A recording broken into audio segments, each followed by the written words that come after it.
Ireland versus South Africa showdown. Was James Ryan's red card justified? And should Feinberg-Mngomezulu have faced the same fate?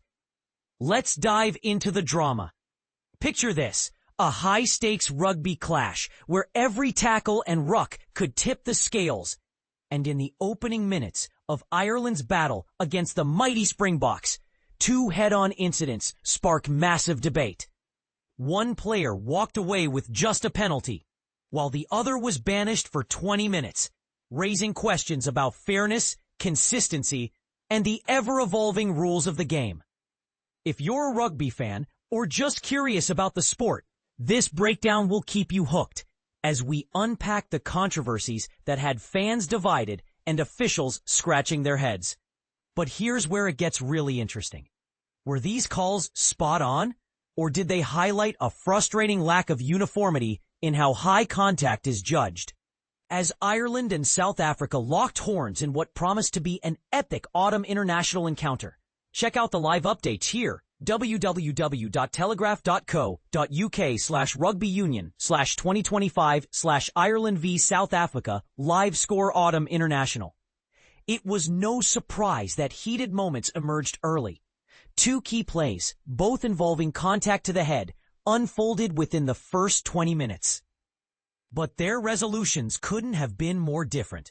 One player got a slap on the wrist, the other a hefty timeout. Let's break them down step by step, starting with the South African fly half's challenge on Ireland's winger. First up, Sacha Feinberg-Mngomezulu's tackle on Tommy O'Brien. What went down? Ireland was already down a try, courtesy of Damian Willemse, but they were fighting back hard. Tommy O'Brien was sprinting down the right wing, looking to turn the tide, when Pieter-Steph du Toit stepped in for a tackle. As O'Brien hit the ground, Feinberg-Mngomezulu charged into the fray. It seemed like a standard play at first. He led with his left shoulder, as fly halves often do to support tacklers. But then, he twisted his body and tucked his right arm, making initial contact with O'Brien's chest before his right shoulder slid up toward the head. The Irish team erupted in anger, leading to some pushing and shoving between the sides. For newcomers to rugby, think of this as a messy pileup where multiple players converge. It's chaotic, fast, and hard to control, which is why these incidents can look accidental or intentional, depending on the angle. The ruling on the field? Rugby's been buzzing lately about high tackles, especially with South Africa's tour woes.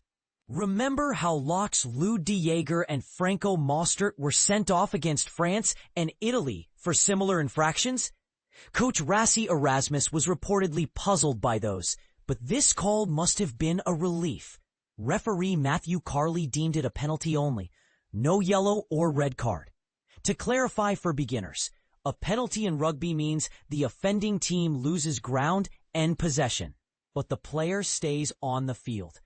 A yellow is a 10-minute sin bin, temporary suspension, and a red is dismissal for the rest of the match. The backlash? Experts were scratching their heads. TNT Sports' Rory Best remarked, "South Africa dodged a bullet there. It doesn't look like he tried to wrap up properly." And this is the part most people miss.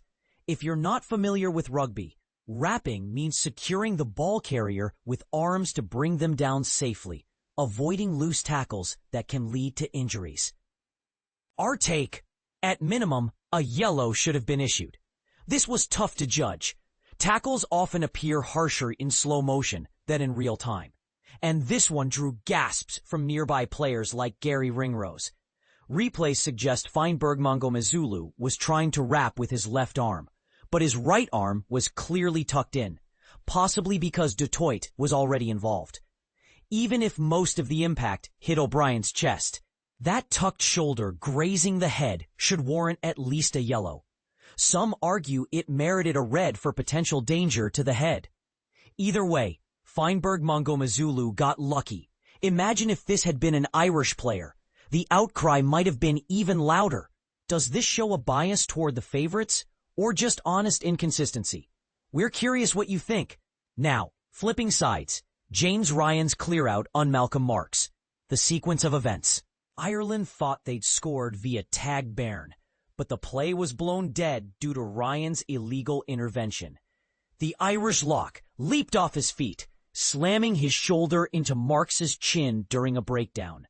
For rugby novices, a breakdown is that intense, scrum-like battle over the ball on the ground. Jackling means legally contesting it with hands or feet to win possession. Ryan's move was clearly airborne and forceful, sparking boos from the crowd, who saw it as uneven treatment compared to the earlier incident. The judgment? This one was clearer cut.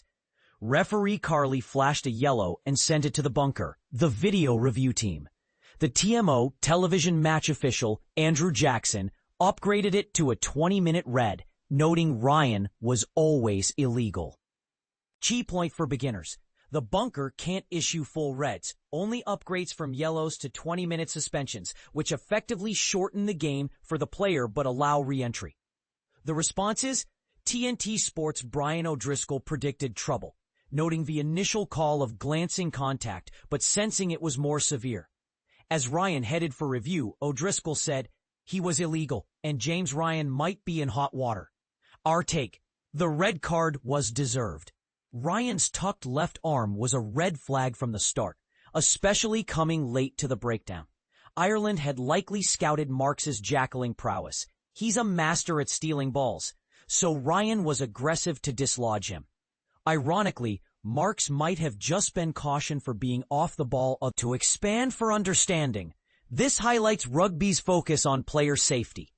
Off-feet tackles reduce control and increase injury risk, hence the strict penalties. But is this too harsh when compared to the leniency shown earlier? It's controversial, and maybe it reflects how momentum plays can sway decisions. In wrapping up, these incidents from Ireland versus South Africa underscore rugby's gray areas in enforcing head contact rules, where one player skates by with a penalty and another faces a leg fee ban. We've explored the details, added context for newcomers, and teased the debates. But the real question is, do you agree with the verdicts, or do you see favoritism at play? Was Feinberg-Mngomezulu truly fortunate, or should Ryan have gotten off lighter? Share your thoughts in the comments. Do these calls make rugby fairer, or do they just fuel more arguments? We'd love to hear your take.